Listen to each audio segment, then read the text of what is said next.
Well, that's a $10,000 question. That is. I think she'll just continue. In her various incarnations, she'll come up with some other plan, some other Netflix program, or some other taste of jam somewhere.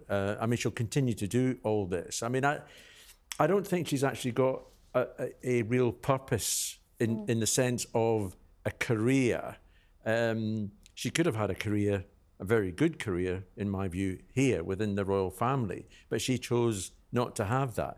Now she's doing all sorts of things, bit parts in a film, making jam, Christmas specials about whatever, as Kinsey said, still trying to protect why she's doing it, her children's images, taking them down if they suddenly see an ear of one of the children.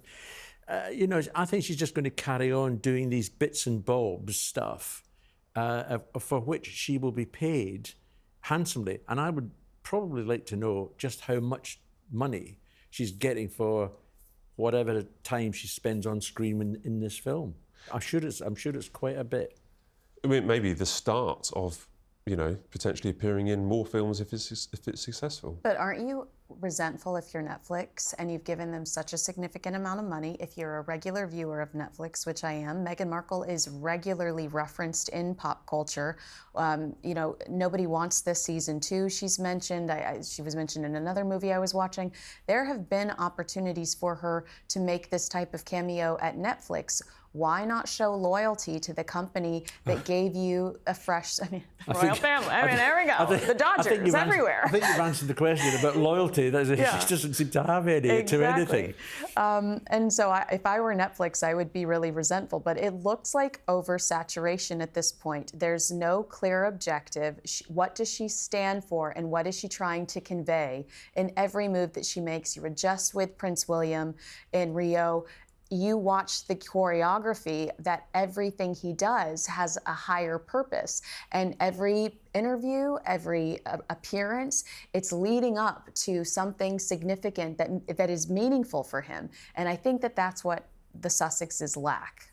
Okay, yeah, so what you're saying is there, with William, particularly the royal family, there is a path, there is a plan, and it does feel, I think I agree with you, it does feel a bit scattergun with Meghan. Suddenly she's doing a cameo here, suddenly she's a businesswoman, suddenly she's doing a podcast and, trying to make something stick, trying to make something work. You mentioned about Netflix. She is returning to Netflix. I think we're very excited about this news, are we, Charlie? We're very excited about the news. The As Ever holiday special on December the 3rd. Yeah. Kinsey, you're over here from the United States. Holiday specials, I think, are more of an American thing. I don't really think we get them on UK TV because you have Thanksgiving and Christmas. Are you looking forward to As Ever holiday special? Yeah. Okay. Not really. What is she going to teach me about traditions? She talks about starting new traditions. That's something you have to do when you don't have friends and family around you consistently. She burns bridges, whether they're her DNA or they're just, friends. So I think that new traditions are something that is probably required when you have a hard time establishing and keeping relationships. It bothers me that it's coming out December 3rd. She told Fortune in that conference that it was going to come out in November. It feels to me like she's trying to distract from the Princess of Wales's Carol concert, which is usually recorded that first week in December, and that this is something that we've come to expect from the Sussex camp. And I just don't know what this person is going to teach me about family and tradition when neither her or her husband speak to their families and have very few legitimate friends. It's very, very well put, I think, there, Charlie. It could feasibly, it could be the last As Ever show, because we know that they've got only two series and they've got this holiday special. Would you miss it if it was the last one? Oh, like a hole in the head. Oh. Yes. No, I haven't watched. I haven't watched this second one. I watched a bit of the first one. It doesn't. It's not for me. It doesn't grab me. It's titled As Ever. If it becomes As Never, I'll be quite happy. Doesn't bother me in the slightest. Am I on my own here thinking that her future? I believe her future should be acting. Her future should be, appearing in movies and even cameos. No. No. Yeah. No, I don't think her future's in acting at all. I mean, what has she done? She appeared in an average series called Suits, in which... And we won't talk about what she did on Beverly Hills 90210. We won't talk about what she did on Beverly Hills 90210. And what was the other one? She carried a case in... Deal or No Deal. She's in multiple Hallmark movies. Yeah. No, So- I think you have a point. That's easy work for her. She shows up and she's herself. And then she gets to be on movie sets, the type of movie sets she was never on before she married Prince Harry. These are big deals. Sure. And everybody's catering to her, and she's getting to be the star that she always wanted to be. And again, it's a limited script. She's not having to do a lot of work. That's why I've always said she wants to be an influencer, because it's a 30-second video and you make a couple grand. It's a little work for a lot of money.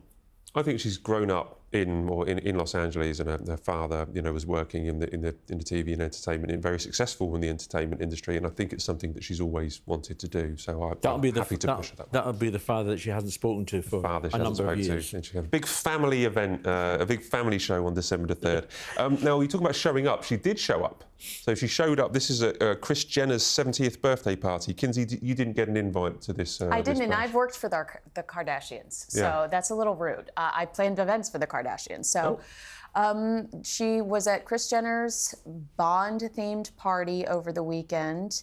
I do think that we were surprised to see her there, especially after Prince Harry was just in Canada. I really felt like Prince Harry was trying to honor Remembrance Day in a way that I had not seen from him in a few years. We saw him in Canada. We got a letter to Britain from him talking about how he misses it here, basically. He misses the banter and what he loves about this country. And so to see them chasing after Tyler Perry, Oprah Winfrey, Justin Bieber, and the Kardashians was incredibly disappointing. And, don't forget, Kim Kardashian made light of Catherine's illness. Yeah, she did. There's still something that sticks in my mind about that. I think it was so offensive to tweet, I'm looking for Catherine. On my way to find Kate, and not deleting it. I felt like this collaboration was going to happen for years, but the Kardashians need Meghan more than Meghan needs the Kardashians. They like the proximity to the British royal family, that no matter what we say, you used the word divorced earlier, and that's an excellent example. But while Harry and Meghan insist on using the titles, they still are a reflection of that King Charles's monarchy. And so I think that they cheapen Meghan and Harry's brand, and which ultimately jeopardizes the British royal family.